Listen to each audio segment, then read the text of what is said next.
विश्वरत्न doctor Babasaheb Ambedkar विश्वस्त समिती पूर्व भागच्या वतीने पूर्व भागात भीमजयंती उत्सव साजरा करणाऱ्या मंडळाच्या अडचणी सोडवण्यासाठी पुढाकार घेण्यात आला आहे। पूर्व भागात MIDC हद्दीत विविध 42 वर मंडळे भीमजयंती साजरी करतात। त्यांच्या स्वतंत्र मिरवणुका निघतात। नव्या मंडळांना अनेक अडचणी आहेत, त्या अडचणी सोडवण्यासाठी विश्वस्त समिती प्रयत्न करेल असं सांगण्यात आलं। मिरवणूक शनिवार दिनांक 18 एप्रिल रोजी निघणार आहे। पत्रकार परिषदेत आज ही माहिती देण्यात आली। यावेळी गंगाधर बनसोडे, महेश डोलारे, गौतम चौधरी आदी उपस्थित होते।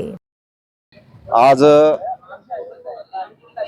विश्वरत्न महामानव डॉक्टर बाबासाहेब आंबेडकर यांच्या येणाऱ्या जयंतीनिमित्त जे पूर्व भागामध्ये जे काही मंडळाला अडचणी येत होत्या, त्या मंडळाच्या अडचणी दूर करण्यासाठी या ठिकाणी आमच्या समितीची या ठिकाणी पत्रकार परिषद झाली आणि मी तिथल्या भागातील सर्व जनतेला, मंडळाला या ठिकाणी आवाहन करतोय की आपण कुठलीही समस्या असेल, पोलीस स्टेशनचा असेल, महापालिकेचा असेल, काही मंडळाला अडचणी येणार आहेत, ते आमच्या समितीकडे आपण कळवाव्यात। आम्ही समस्या दूर करू आणि आमची मिरवणूक शनिवारी असणार आहे। सर्वजण ह्या मिरवणुकीमध्ये सहभाग होऊन या ठिकाणी आपण शांततेत या ठिकाणी मिरवणूक पाडायची आहे।